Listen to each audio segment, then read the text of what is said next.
여러분들 설 명절 잘 보내셨습니까? 즐겁고 행복하셨습니까? 저도 참 행복하게 부모님들과 가족들과 친지들과 함께 보내고 왔습니다. 사실은 저희가 큰 집이 아닌데 몇 해 전부터 저희 집이 큰 집이 됐어요. 그냥 다들 그냥 이렇게 예배 드리고 같이 가족들 같이 식사하고 이렇게 모임들을 진행하는데 다들 좀 어려워해서 그냥 저희 부모님들이 그냥 내가 하겠다 해가지고 갑자기 저희 집이 큰 집이 돼서 저희 집에 한 3, 40명 그냥 쉽게 그냥 모이거든요. 어른들만, 애들은 빼고. 그렇게 해서 이렇게 모여서 예배를 이렇게 드리고 늘 그렇게 하는데 이번에도 가서 심부름만 온창 하다가 아주 그러고 왔습니다. 그래도 마음 가운데 늘 행복했습니다. 가족들이 같이 예배 드리고 같이 하나님의 은혜를 구하고 또 한 해를 출발할 수 있다는 것이 얼마나 큰 축복인가 하는 것들을 같이 생각하고 왔습니다. 아무쪼록 여러분들 한 해 동안에 다 건강하시고 하시는 모든 일 위에 하나님의 범사에 은혜 주셔서 승리케 하시는 축복된 일들이 가득하는 한 해가 되시기를 축복합니다. 오늘은 로마서 3장 19절로 26절 말씀으로 새로 열린 구원의 길이라고 하는 제목으로 함께 하나님 말씀을 나누도록 이렇게 하겠습니다. 말씀을 같이 나눌 때 오늘 성경 말씀 본문을 이렇게 미리 좀 펴놓으세요. 그래서 한 절 한 절 우리가 같이 말씀을 보면서 주시는 은혜들을 같이 생각해 보려고 합니다. 인간이 어떤 존재인가? 인간이 어떤 존재인가? 그것에 대해서 유교에서는 두 학자가 늘 굉장히 대립을 합니다. 상반된 입장을 취하면서 서로 늘 언제나 대립을 하는데 두 학자가 누구냐면 맹자와 순자라고 하는 사람이에요. 맹자라고 하는 사람은 인간은 선하게 태어나기 때문에 인간 속에 있는 것을 잘 이끌어 주기만 한다면 꽤 괜찮은 사람이 될 거다라고 하는 거예요. 그리고 순자라고 하는 사람 반면에 인간은 악한 존재이기 때문에 교육과 훈련을 통해서만 개선될 수 있다라고 주장합니다. 어쨌든 두 사람의 입장에서 상반된 입장을 갖고 있습니다. 그렇다고 한다면 성경은 우리 인간에 대해서 어떻게 말하고 있는가 하는 거죠. 성경은 우리 인간에 대해서 어떻게 말하고 있는가. 지금까지 로마서를 통해서 배운 것은 인간은 본래적인 이 죄인된 상태에 놓여 있다라고 하는 것이지요. 그 죄인이라는 거지요. 태어나면서부터 죄인이기 때문에 죄를 지으며 살아가고 죄로 끝나는 것이 인간의 본래적 모습이다 하는 것이 바로 로마서를 통해서 계속 우리에게 이렇게 확인시켜주고 있는 말씀입니다. 루터는 말합니다. 인간은 죄를 지었기 때문에 죄인이 아니라 이미 죄인이기 때문에 죄를 짓고 살아간다 이런 이야기를 했습니다. 한마디로 인간에게서는 희망을 찾을래야 찾아볼 수 없다 이렇게 얘기해요. 그래서 로마서 3장 10절의 말씀에 보면 의인은 없나니 하나도 없다 이렇게 정리하죠. 누구를 두고 하는 말입니까? 저를 비롯해서 우리 모두를 포함해서 인간들을 가리켜서 성경이 내리고 있는 이 진단입니다. 이 성경이 내린 그 진단은 인간은 모두 죄 아래에 있다 하는 것을 이야기하고 있습니다. 물론 어떤 사람들은 이 말씀에 대해서 거부감을 가질 수도 있겠지요. 아무리 그렇다 하더라도 좀 나은 인간이 좀 어디 있지 않겠는가 하는 거지요. 또 이방인들이야 좀 하나님을 모를 수 있으니까 그럴 수 있다지만 어떤 윤리나 도덕적으로 좀 선하게 살려고 발버둥 치는 사람이라면 좀 의롭지 않겠는가 하는 질문도 던질 것입니다. 또 유대인들에게도 마지막 희망을 한번 걸어보기도 하잖아요. 하나님의 택한 백성이고 또 어려서부터 하나님의 말씀을 배우고 교훈받고 자랐기 때문에 그래도 다른 사람들보다는 낫지 않겠는가 하는 거지요. 그러나 로마서에서는 너무나도 명확하게 답을 이야기합니다. 그것은 무엇입니까? 아니라고 선언합니다. 누구도 죄 아래에서 자유로울 수 없다 이야기하는 거예요. 하나님을 모르는 이방인도 도덕적으로 선하게 살아보려고 노력하는 사람도 또 유대인들조차도 결국에는 모두 다 죄 아래에 있다라고 하는 것이 이 로마서에서 이야기하고 있는 내용들입니다. 사도 바울은 지금까지 죄 아래에 있는 우리의 인간들의 모습이 어떻게 처절하게 죄 가운데 놓여질 수밖에 없었는지, 또 죄 가운데 놓여지면 어떤 상황들이 있는지를 우리에게 계속 이야기하고 있습니다. 그러면서 사도 바울이 왜 그렇게 이 죄인된 인간의 모습을 계속 이야기하느냐? 로마서 1장, 2장, 3장에 걸쳐서 이방인들의 죄든 누구든 유대인들의 죄까지도 계속적으로 심각하게 다루고 있는 이유가 무엇일까 하는 것이죠. 그것은 다름 아닙니다. 그것은 바로 구원의 필요성을 일깨워 주기 위함입니다. 다름 아닙니다.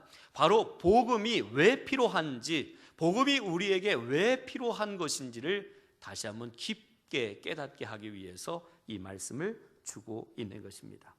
오늘 본문의 19절을 우리가 다 같이 한번 읽어보겠습니다. 시작. 우리가 알거니와 무릇 율법이 말하는 바는 율법 아래 있는 자들에게 말하는 것이니 이는 모든 입을 막고 온 세상으로 하나님의 심판 아래 있게 하려 함이니라 이야기합니다. 자, 먼저 우리가 알거니와 이렇게 얘기해요. 우리가 알거니와. 지금 사도 바울은 자기의 어떤 개인적인 생각, 개인적인 어떤 입장을 이야기하려고 하는 것이 아닙니다. 지금 사도 바울이 이야기하고자 하는 것은 나도 알고 너도 알고 우리도 알고 있는 어떤 분명하고 확실한 진리를 우리에게 전하고자 하고 있다고 하는 것을 지금 표현하고 있는 것입니다. 그 다음에 그 내용이 뭐라고 합니까? 우리가 알거니와 무릇 율법이 말하는 바라고 했죠. 율법이 말하는 바. 지금 사도 바울의 말의 표현에 의하면 율법이 지금 말하고 있다고 하는 거예요. 말하고 있다. 율법이 도대체 무슨 말을 하고 있느냐 하는 거지요. 그것은 뭐냐면 의인은 없는데 하나도 없다고 하는 겁니다. 하나도 없다. 그래서 지금 율법이 누구에게 말하고 있다고 합니까? 율법 아래 있는 자들에게 말하는 것이니 이렇게 표현하고 있어요. 율법의 그늘 아래 살면서 율법을 자랑하고 율법이 있기 때문에 자신은 당연히 의롭다고 생각하고 있는 이 유대인들에게 아니다, 너도 죄인이다 이겁니다. 너도 죄인이다, 이런 죄를 지었다라고 율법이 직접 말해주고 있다라고 하는 거예요. 예. 율법이 유대인들의 죄조차도 너가 죄 가운데 있다라고 하는 것을 가르쳐 보이고 있다라고 하는 것을 이야기합니다. 자, 궁극적인 이유가 무엇입니까? 율법이 그렇게 말하고 있는 이유가 뭐냐? 이 19절 말씀 후반부에 이렇게 기록되어 있습니다. 이는 모든 입을 막고 온 세상으로 하나님의 심판 아래 있게 하려 합니다. 이렇게 이야기하고 있습니다. 이것은 무엇입니까? 입이 10개라도 할 말이 없다는 거예요. 변명할 여지가 없다는 거예요. 변명할 여지가 없는 거예요. 이것은 오늘 본문에 보면 이는 모든 입을 막고라는 표현을 사용하죠. 이 말은 자신의 의인이라고 말하는 모든 사람들의 입을 닫아버리겠다라고 하는 거예요. 나는 그래도 의롭다, 나는 그래도 선하다, 이렇게 말하고자 하려고 하는 그런 욕망에 사로잡혀 있는 사람들의 입을 막아버리겠다 하는 거예요. 성경은 내가 정말 의인일 수 있느냐라고 하는 것을 직접적으로 묻고 있는 겁니다. 이런 성경의 도전 앞에 아무도 내가 정말 의인입니다 라고 말할 수 있는 사람이 아무도 없다고 하는 거예요. 결국 성경은 우리 인간들을 향해서 이렇게 선언합니다. 한번 오늘 본문 바로 앞에 보면 9절 말씀을 잠깐 찾아서 읽어보도록 하겠습니다. 9절 말씀입니다. 자, 시작. 그러면 어떠하냐? 우리는 나으냐? 결코 아니라. 유대인에게나 헬라인이나 다 죄 아래에 있다고 우리가 이미 선언하였느니라. 이렇게 이야기합니다. 여러분 보십시오. 성경은 이 세상에 존재하는 모든 사람은 죄 아래에 있다라고 이미 선언하고 있습니다. 죄 아래에 놓여 있다고 하는 것은 아무도 예외일 수 없고 아무도 부정할 수 없는 인간의 실존임을 우리는 말씀을 통해서 알게 됩니다. 여기서 우리가 꼭 봐야 할 것이 있죠. 그것은 뭐냐면 죄 아래에 있다는 말이죠. 성경은 죄를 하나의 힘, 어떤 하나의 권세로 보고 있습니다. 이 로마서 7장 23절의 말씀에 보면 사도 바울이 탄식하면서 고백을 하는 내용이 나와요. 7장 23절의 말씀, 잠깐 보겠습니다. 내 지체 속에서 다른 한 법이 내 마음의 법과 싸워 내 지체 속에 있는 죄의 법으로 나를 사로잡는 것을 보는도다. 이렇게 이야기합니다. 여기 보면 죄가 어떤 힘을 가지고 우리를 막 끌고 가는 모습이 보여집니다.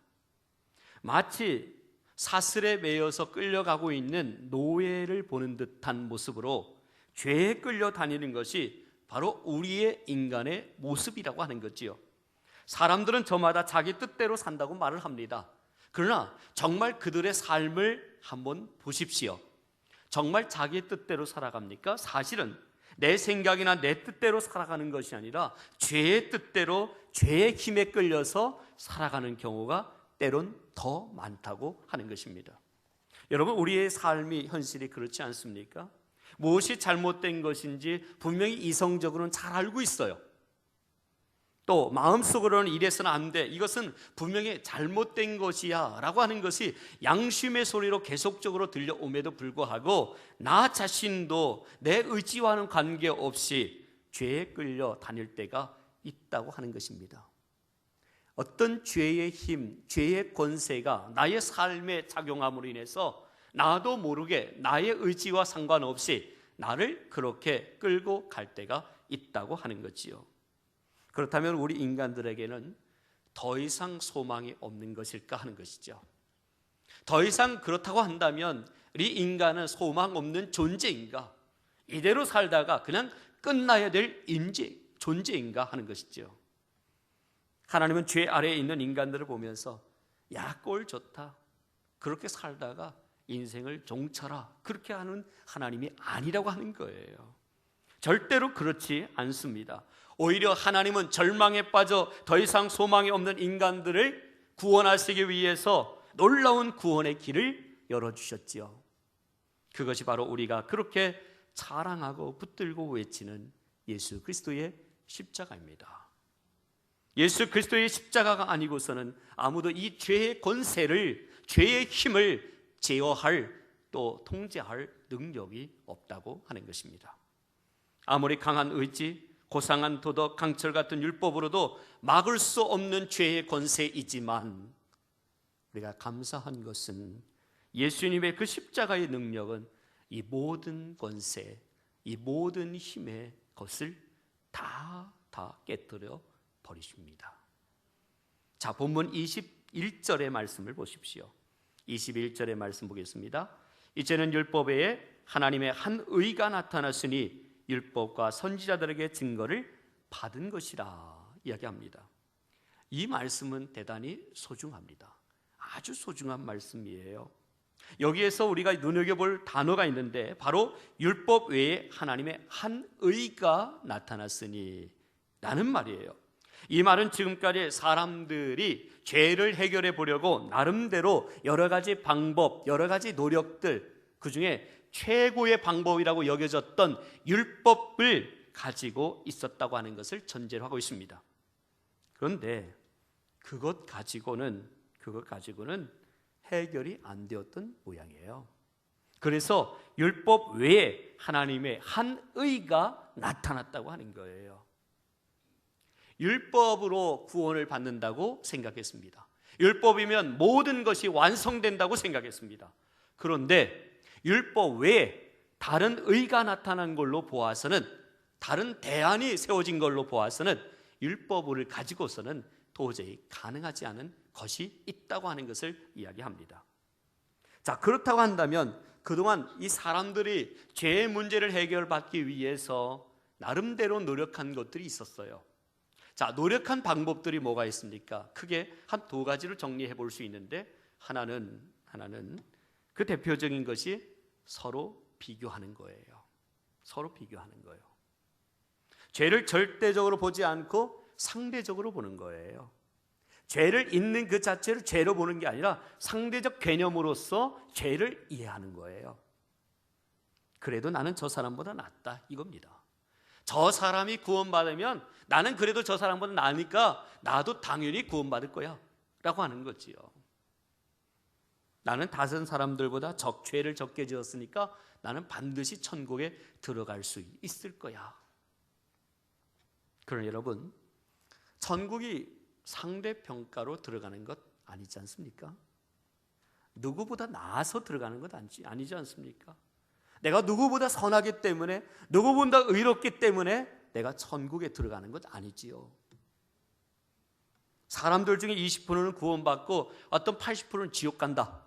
어떻게 그렇게 퍼센테이지로 나누어서 그렇게 포함이 되면 천국 가고 포함 안 되면 그냥 지옥 가고 이렇게 결정됩니까? 아닙니다.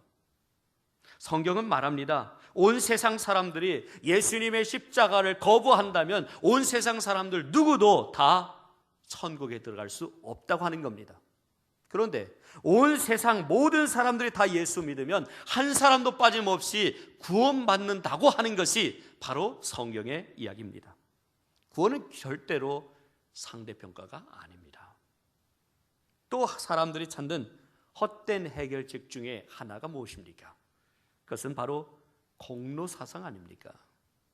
우리의 본성 중에는 공로사상이 본능적으로 남아있어요. 예를 들면 내가 40 정도의 죄를 지었는데 60 정도의 공로를 쌓으면 이것이 같이 서로 상쇄가 돼서 20 정도가 남아있으니까 이 공로로 내가 구원받는다, 이렇게 생각할 수 있어요. 그래서 사람들이 어디에 집중합니까? 죄를 지었다고 생각할 때는 그 죄보다도 어떻게 합니까? 선한 일에, 의로운 일에 더 많은 시간을 들이게 되면 뭔가 대적 욕구를 채워진다고 생각합니다. 그러나 그것 또한 아니라고 생각합니다. 성경은 그것으로도 대신할 수 없다고 이야기하는 것입니다. 사람의 노력이나 공로로 죄의 문제는 절대로 해결될 수 없는 것입니다. 성경에 의하면 사실 지금까지 하나님이 제시한 것은 율법이었습니다. 그들에게 이 죄 가운데 놓여져 있는, 죄 아래에 있는 그들에게 하나님께서 주셨던 것이 율법이에요. 율법의 법도를 지키고 살면 구원하신다는 거죠. 그러나 수천 년이 지나고 나서 얻은 결론이 뭡니까? 수천 년이 지나고 나서 얻은 결론은 뭐냐면 사람이 율법을 완전히 지킬 수 없다고 하는 거지요. 율법 역시 인간의 죄의 문제를 해결해 주지 못한다고 하는 것입니다. 본문의 20절은 이 사실을 밝히고 있어요. 한번 같이 읽어볼까요? 자, 시작. 그러므로 율법의 행위로 그의 앞에 의롭다 하심을 얻을 육체가 없나니 율법으로는 죄를 깨달음이라. 자, 무엇을 얘기하는 겁니까? 우리를 의롭다 하려고 주어진 이 율법이 거꾸로 우리를 더 큰 죄인임을 만들어 놓는 거예요. 그래서 어떻게 합니까? 하나님 앞에 변명조차 못하도록 해버렸다는 거지요. 여러분, 우리는 경험적으로 이 사실을 알지 않습니까? 공로 사상을 주장하면 주장할수록 남을 더 정죄하게 되지 않습니까? 율법을 가까이 하면 할수록 우리는 죄의식을 더 심각하게 느끼지 않습니까? 그래서 율법으로는 죄를 깨달음이니라 라고 성경은 말하고 있는 거예요. 결국 율법으로는 대안이 되지 못하는 거예요. 자, 그렇다면 본문에서 밝히고 있는 하나님께서 율법 외에 주신 새로운 방법이 뭐냐 하는 것이죠. 그러니까 새로 열린 구원의 길은 무엇이냐 하는 겁니다. 자, 21절에 보면 이제는 율법 외에 하나님의 한 의가 나타났다라고 이야기하고 있습니다. 하나님의 의에 대해서 일반적으로 세 가지 중요한 해석이 있어요. 첫 번째 해석은 하나님의 의는 의로운 성품을 나타내는 데 쓰여진다, 이렇게 얘기해요. 의로운 성품. 또 하나님의 의는 통치수단으로 사용되어진다, 이렇게 얘기해요. 통치수단. 그 다음에 세 번째는 하나님의 의는 재판적인 의미로서 하나님께서 의롭다고 선언하실 때 사용하신다 이야기합니다. 오늘 본문에서 이야기하는 하나님의 의는 이 세 가지 중에 뽑으라면 세 번째 의미와 더욱 가깝습니다. 이미 우리가 살펴본 바와 같이 모든 사람이 하나님 앞에서 죄인이기 때문에 하나님의 진노가 임하여 심판을 받을 수밖에 없습니다. 그러나 바울은 이 본문에서 그러나 이제는 율법 외에 하나님의 의가 나타났다고 합니다. 이것은 율법으로는 의롭다 하심을 얻을 육체가 없기 때문에 하나님이 재판석상에서 의롭다고 선언하시는 행위가 바로 하나님의 의라고 하는 것입니다. 다시 말해서 우리의 공로도 찾아볼래야 찾아볼 수 없습니다. 우리의 어떤 의도 찾아볼래야 찾아볼 수 없습니다. 하나님이 그저 하나님이 의롭다고 우리를 인정해 주시는 것입니다. 이 점에 대해서 로마서의 주석가인 클란필드 교수가 이런 이야기를 했습니다. 이 하나님의 의를 하나님 앞에 설 수 있는 법적인 지위를 가질 수 있도록 하는 의다, 이렇게 얘기했습니다. 법적인 지위, 하나님 앞에 내가 설 수 있도록 법적인 지위를 우리에게 주셨던 그 의가 하나님의 의라고 하는 것입니다.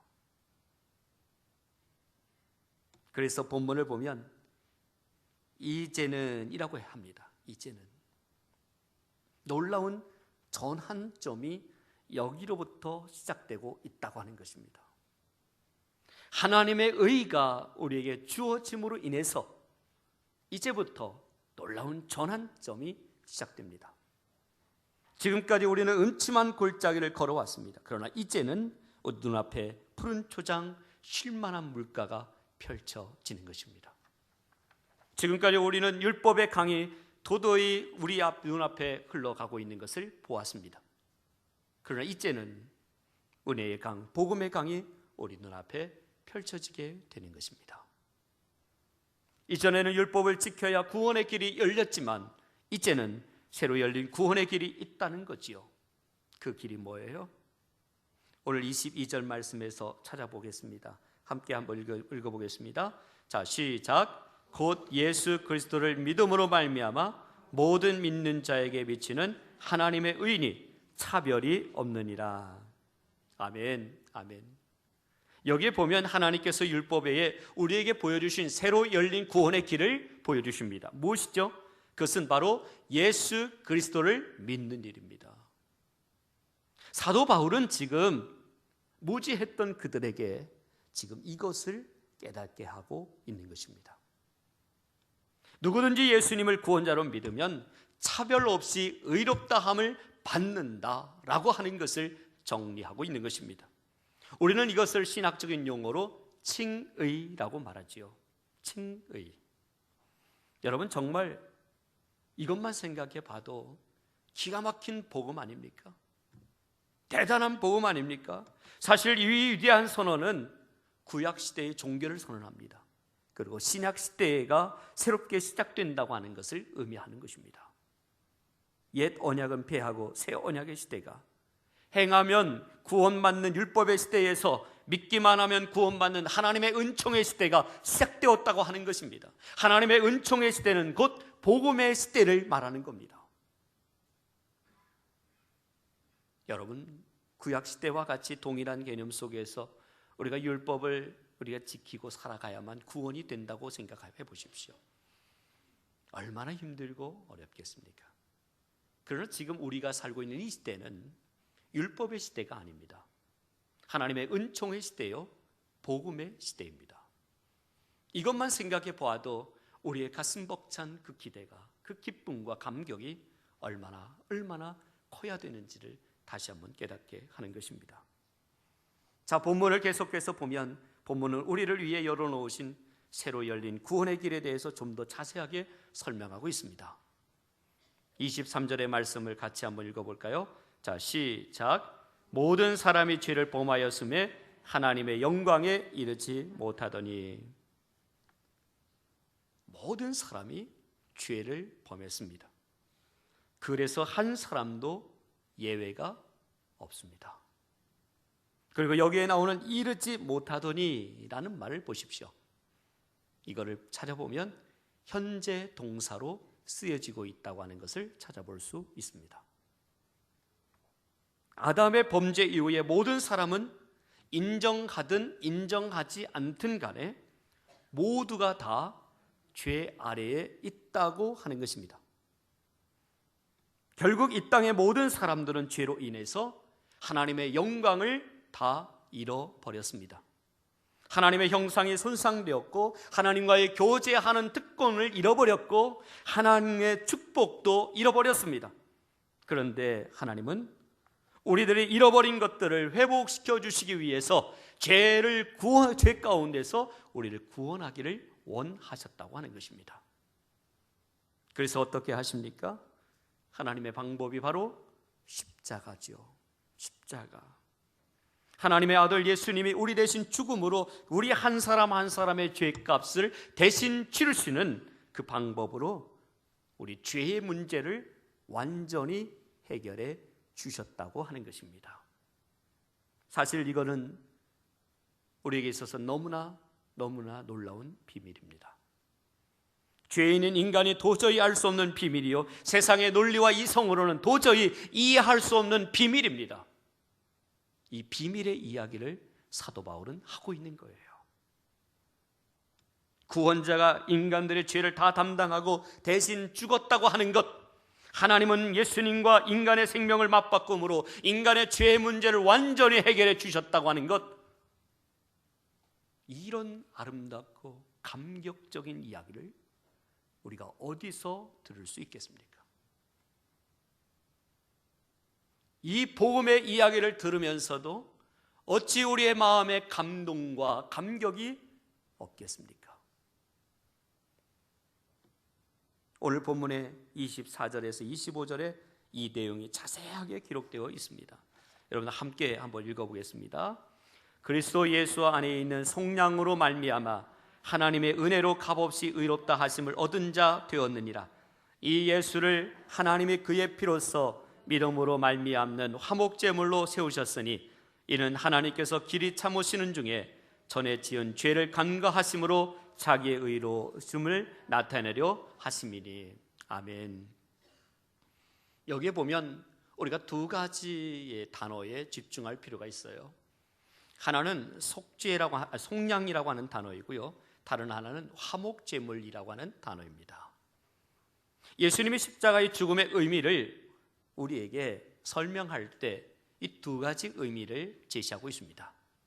이 두 가지 단어를 생각해 볼 때에 그 속죄의 의미, 그 대속의 의미를 더 깊이 우리가 깨닫게 되는 것입니다. 첫째, 예수 그리스도의 죽으심에는 첫째로 우리 인간들을 속량하는 은혜가 들어있다고 하는 것입니다. 속량이라는 말이 무엇입니까? 당시 노예시장에서 통용되는 말이라고 하지요. 이것은 몸값을 지불하고 노예를 해방시켜주는 것을 의미한다고 이야기합니다. 우리가 잘 아는 바와 같이 죄의 싹은 사망입니다. 이것은 정해져 있는 법칙입니다. 죄의 결과는 사망입니다. 우리 인간들은 죄를 지었습니다. 그러니 당연히 죽어야 됩니다.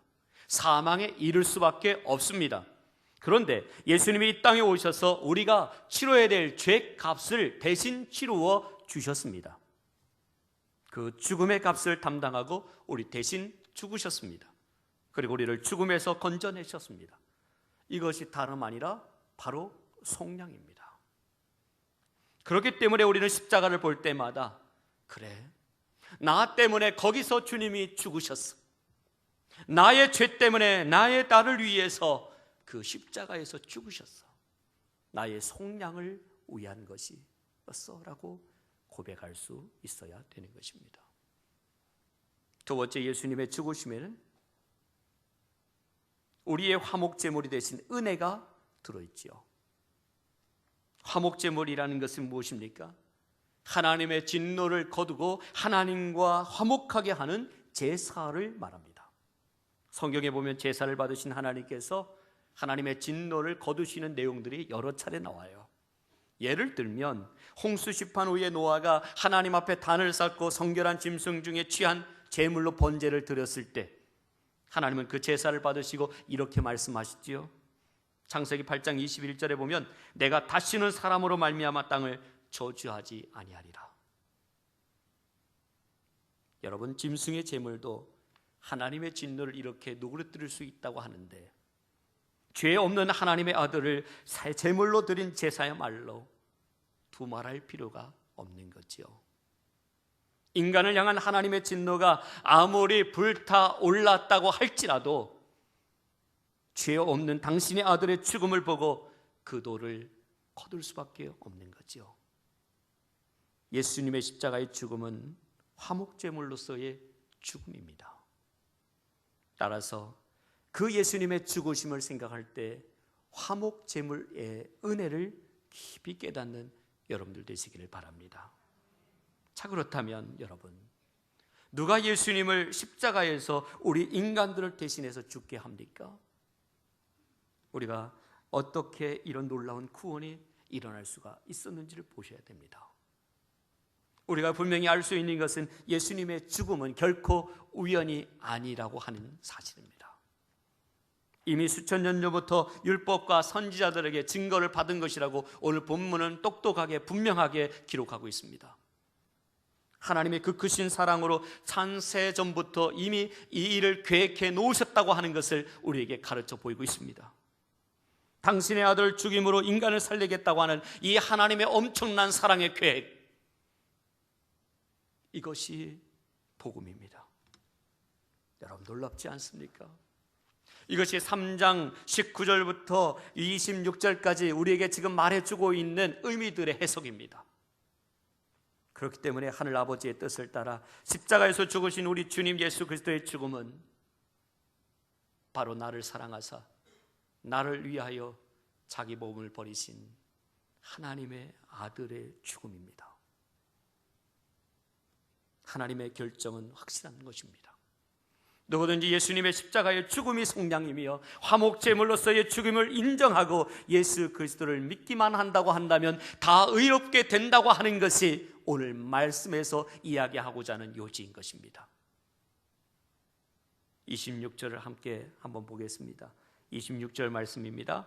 곧 이때에 자기의 의로우심을 나타내사 자기도 의로우시며 또한 예수 믿는 자를 의롭다 하려 하십니다. 여기 예수 믿는 자를 의롭다 하려 하십니다 라는 말이 이신칭입니다. 그런데 사실 의롭다라고 하는 이 말은 법정에서 볼 수 있는 판사의 어떤 판결과 흡사합니다. 만약 판사가 무죄를 선언합니다. 내 마음의 생각에, 내 생각에는 좀 미심적인 일이 있을지라도 판사가 무죄를 선언하면 그때는 다 풀려나게 됩니다. 마찬가지로 우리는 율법을 지키지 못하고 실제로 죄 가운데 있었음에도 불구하고 무죄를 선언받아요. 왜요? 예수님의 대신 죄값을 받았기 때문입니다.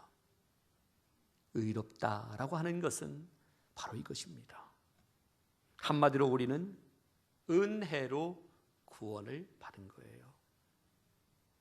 우리는 신앙생활하면서 많이 잊고 살아요. 뭔가 주님을 위해서 해야만이 주님께 인정받는다고 생각해요. 아니에요.